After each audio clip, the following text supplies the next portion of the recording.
In early 1942, with the Japanese in control of all the Philippines, the U.S. position in the Pacific was bleak indeed. With the fall of Corregidor in May, the Japanese greatly increased the area of their domination.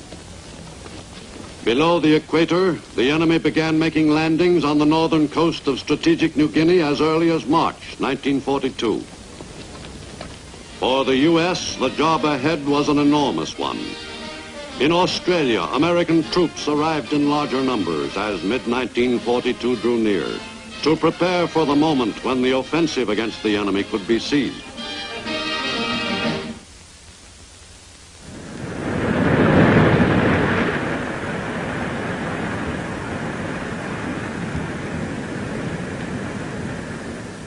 In the Southwest Pacific, New Guinea was the major battlefield, where the Japanese and the Allies were finally to come to grips. Its spine was a rugged mountain range, tapering off into thick jungle. The Japanese were intent on pushing their advance even farther south. From nearby island bases, Japanese planes moved out, in the first of a series of raids on the island continent. Control of the air in the equatorial zone off the mainland of Asia had been seized by the Japanese, who were able to fly over most of that territory with little fear of opposition. Japanese pilots ventured with impunity to the shores of Australia itself. The Australian port city of Darwin came under attack by Japanese planes some 50 times during 1942. In those early raids, the enemy had a relatively easy time of it.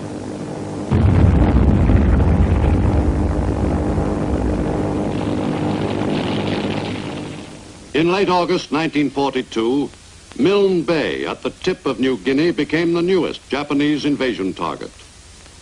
Seizure of the Milne Bay area was an important step in Japanese plans to gain control of all of New Guinea. But the invasion was not unopposed. Allied planes went to work on the enemy amphibious force.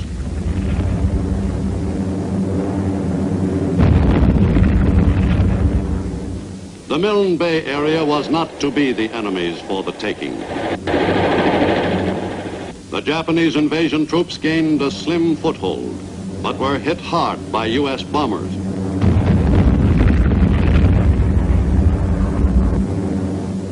American planes concentrated on the enemy's supply centers and badly crippled the Japanese beachhead operation. For several days, the invaders fought for a firm foothold. Finally, the enemy invasion force gave up the battle. For the first time in World War II, a Japanese offensive had been beaten off. The enemy amphibious force returned to its base. Overland in New Guinea, Japanese and Allied troops were separated by the formidable Owen Stanley Mountains. But the Japanese were filtering across that row of jagged ridges. Australian troops, the principal Allied ground forces in New Guinea for some months, were all that stood between the enemy and the rich rubber plantation country surrounding Port Moresby. To the Aussies fell the job of driving the enemy back. The route lay from Port Moresby across the precipitous Owen Stanleys to Boona on the northeast coast. The men who were to fight their way through that hazardous country along the Kokoda Trail were the diggers, Aussie soldiers of the 7th Division. For 8 grueling weeks, beginning in late September 1942, the 7th Division Aussies drove doggedly across the mountains under conditions which would have stopped many a fighting force. But the Aussies never let down. In spite of the trying conditions, the morale of the fighting men was good, right down to the privates and lance corporals. Pushing along the Kokoda Trail took some doing. The country was tough, and we even got used to crossing swamps. If we had had the ruddy Japs in the open, we could have mopped them up quicker than you could have said Jack Robinson. But it wasn't that easy in New Guinea.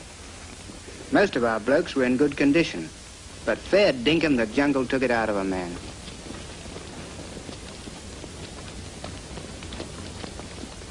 There was always something needed doing, even when the Jap wasn't about. Now and then we stopped for a bit of tucker and a quick look at a snapshot of that Sheila in Sydney. and we couldn't let ourselves go to the pack even though we weren't in very civilized country. But the stops were short. There was always time to push on again, through the jungle and on up the trail. Every time a twig snapped in front of us or behind us, chances were it'd be a Jap. And most of the time the twigs didn't snap. The Japs knew this kind of country like a book. When we did find them, we'd give them a good doing over.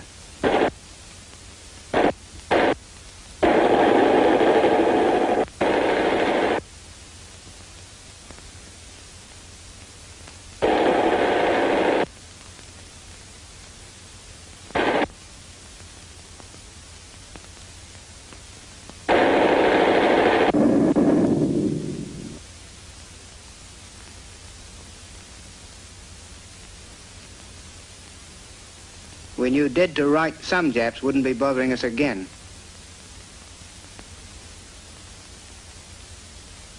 Day and night we had to be on the watch.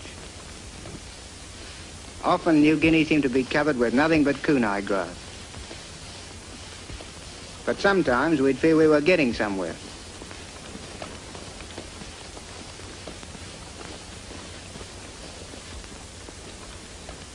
We knew there were Japs ahead, and we had an idea there might be some back of us.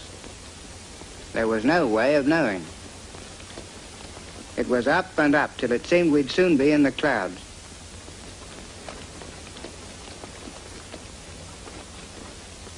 If there were any mountains higher than the Owen Stanleys, we didn't want to hear about them. Just when we felt all in, something would happen to buck us up. If that was a supply plane, we couldn't take a ruddy chance on him missing us.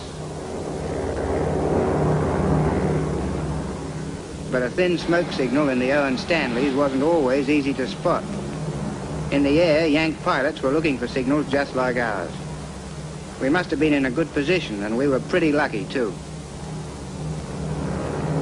At any rate, our signal was spotted by the sharp-eyed Yanks. We didn't know it at the time, but there were Aussies in that plane too. And at the right time, they did an A1 job.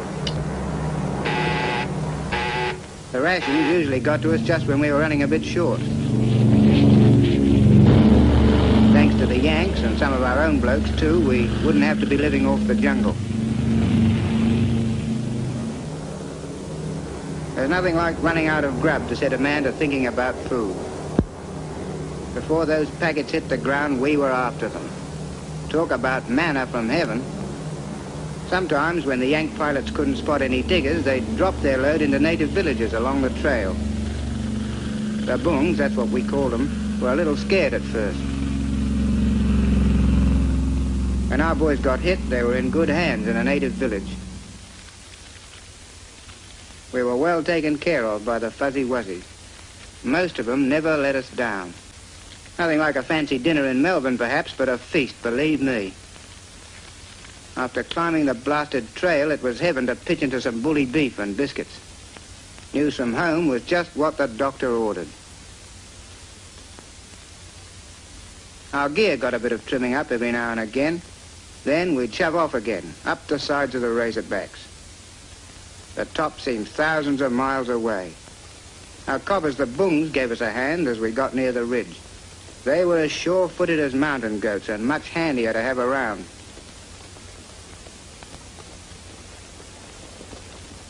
Up near the top, we had to be especially lively about keeping an eye open for the enemy.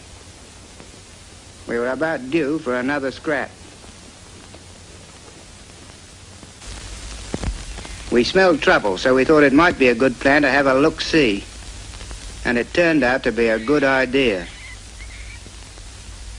Some Japs' numbers were coming up.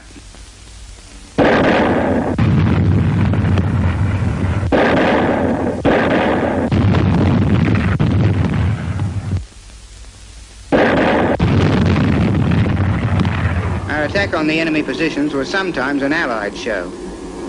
Yank planes would give us air support when we needed it to help knock out a strong point.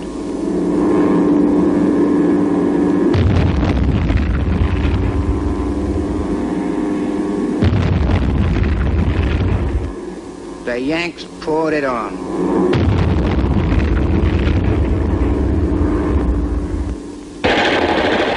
On the ground, we tackled the job from a different angle.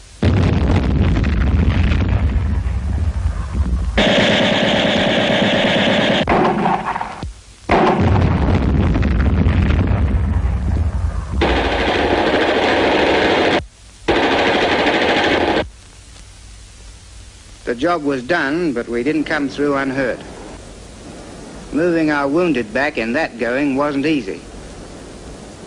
We were doubly glad to have the bungs with us when any of our boys had to be taken out.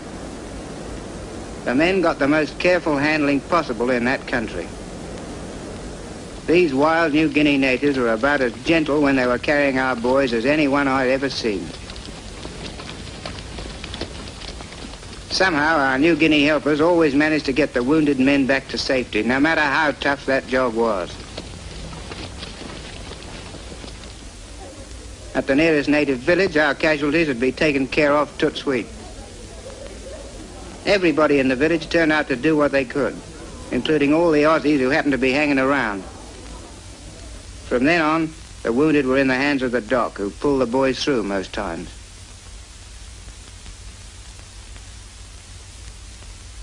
In October 1942, U.S. forces pushed along the coast to a point just below Buna. A Lilliput Navy made up of pre-war island coastal ships snaked through the treacherous reefs. The GIs made the rest of the trip in outriggers. The New Guinea natives were most cooperative. The GIs of the 32nd Division made a novel kind of landing and prepared to drive overland to link up with the Aussies and lay siege to Buna. The necessary supplies which would be needed on that drive were expertly unloaded. The campaign to take Buna was an expensive one for the Allies. Unfortunately, the necessary U.S. strength in ground forces was lacking in northeastern New Guinea during November 1942.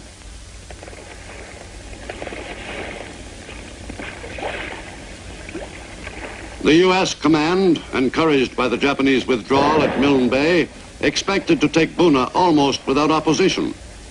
But the GIs who were assigned the task of achieving that seizure were to find the situation quite the opposite.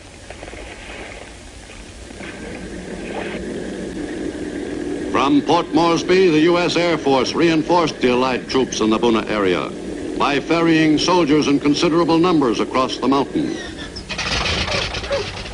plus an occasional stowaway.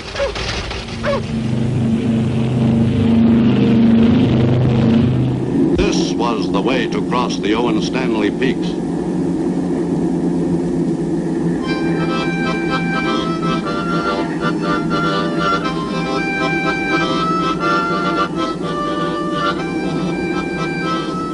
In less than an hour, the troops were making a trip which had taken the 7th Division Aussies almost 8 weeks to do on foot.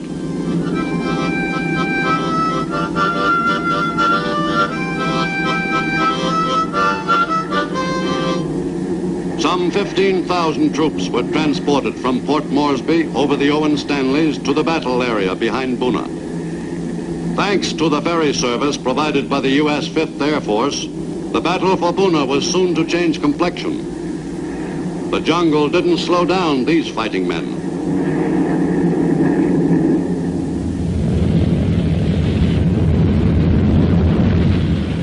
At the strips behind Buna, the men and materiel so vital to the Allied effort were unloaded without delay. Some 20,000 troops and great quantities of equipment were moved north by air during 13 weeks. Again, the New Guinea natives were on hand to assist. The Buna campaign was now progressing into a larger scale Allied offensive. On November 20th, Aussies and GIs joined forces and pressed the attack with renewed spirit.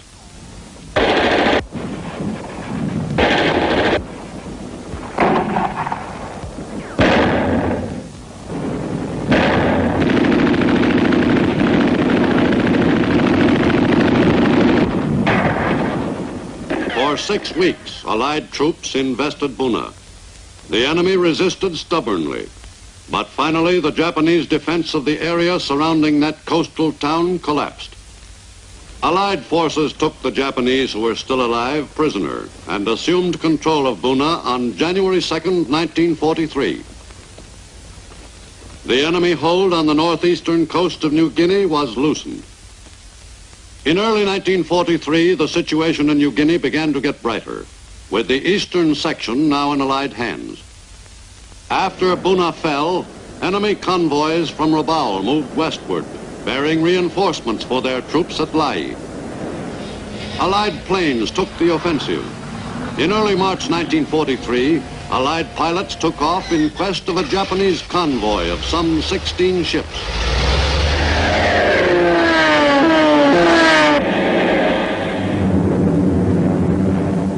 North of Cape Gloucester, New Britain, the pilots spotted their prey. This was the occasion all the Aussie and American pilots in the air over the Bismarck Sea had been praying for.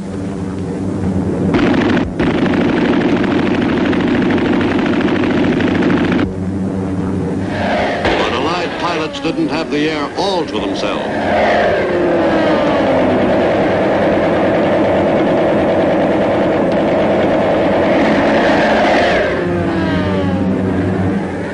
For 3 days, Allied planes attacked their targets. Not a single Japanese ship escaped undamaged. Allied pilots had a picnic.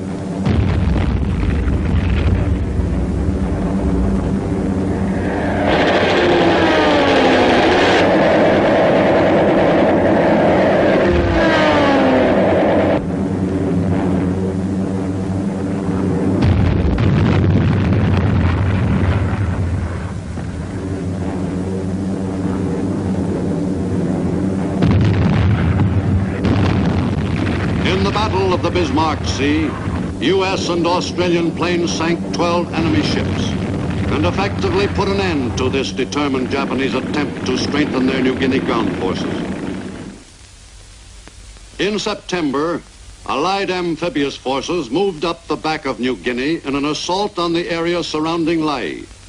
In another leapfrog operation, typical of the Allied campaign on New Guinea, Aussies of the 9th Division invaded Lai to implement the drive overland of U.S. and Australian troops moving west from Buna.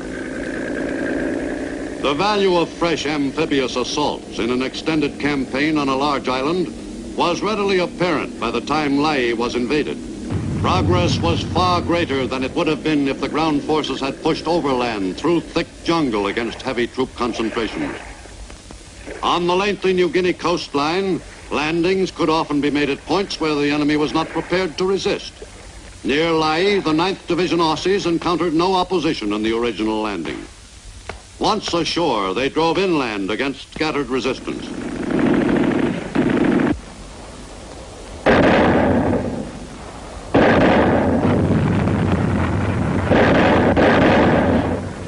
The Aussies caught the defenders of Lai off balance.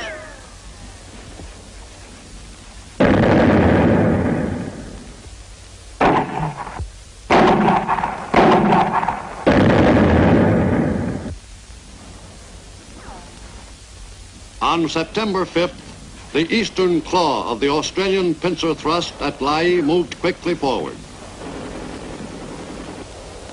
The Australian attack group coordinated its drive with a force of American GIs who were fighting a diversionary action to the south. The fight for the Huon Gulf area was no easy operation. From Port Moresby, American paratroops prepared to fly north to reinforce their brothers in arms fighting in that sector. This airborne assault was personally supervised by the Southwest Pacific Theater commander himself. The paratroopers were to help break the back of enemy resistance at Lai. General MacArthur demanded that the objective be seized at once.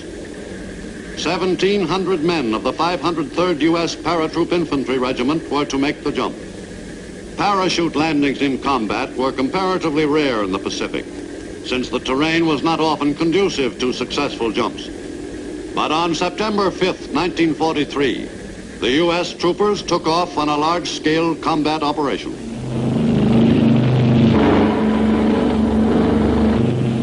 On the success of this jump depended in large measure the effective wrapping up of the Lai operation. The men were intent on the job ahead.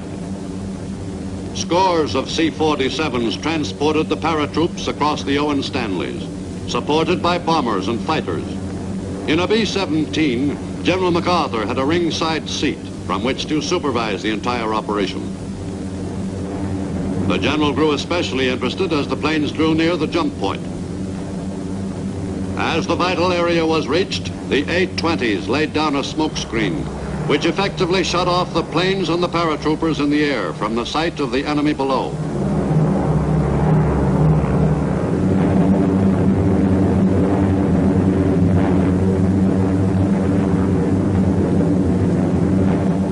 The men prepared for their first combat jump.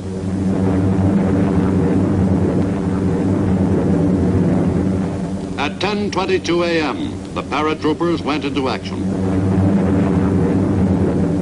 The jump at Natzab went off as smoothly as it had been planned. The men of the 503rd performed like real veterans. In all, several hundred planes participated in the operation so vital to the success of the Lae campaign. The trip to Earth at precisely the spot planned took the paratroopers exactly 1 minute and 10 seconds. The conversion to infantrymen was a matter of very few minutes. A few of the men took a little longer. The Natzab jump greatly improved the Allied position. Salamau fell to the Allies 6 days later, and a few days after that, Lae itself was an Allied possession. The enemy had been pretty well cleaned out of the entire area. The Allies had another secure position in their westward course along the northern coast of New Guinea. In the fruitless struggle, the Japanese had fought a desperate delaying action.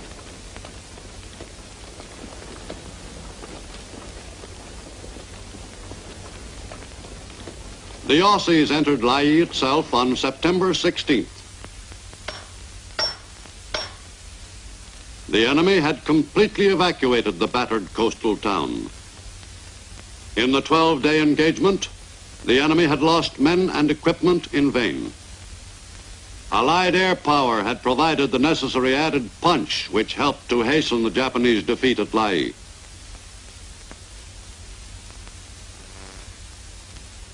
The ground gained on New Guinea by virtue of the victory at Lae was considerable. The Japanese-controlled part of New Guinea was still the larger, but it was shrinking fast. With the Lae-Salamaua Area 1, the Allied troops consolidated their position and prepared for future assaults against other enemy concentrations in New Guinea. The GIs and Aussies who had taken the Lae area in a truly joint operation moved on to extend Allied control on the Huon Peninsula. But for many, there were a few days in which to relax before going back into action. New Guinea wasn't quite up to the standards of real rest areas, but at least the men could take a short breather. From the airstrips near Lae, now in Allied hands, American and Australian planes continued the attack against the enemy without pause. From the new advanced bases, Allied pilots could pound enemy positions in western New Guinea without let-up. The missions against Japanese Army units, supply dumps, and shipping were stepped up during November and December.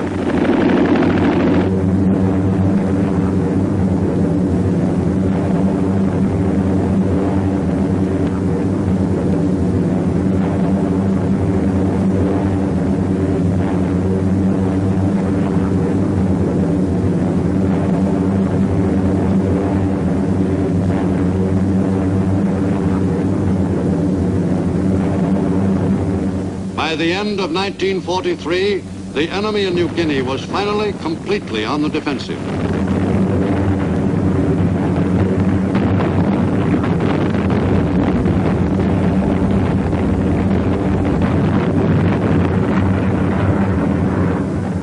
U.S. 5th Air Force bombers carried the fight to the enemy, softening up the areas where new leapfrogging invasions were already planned.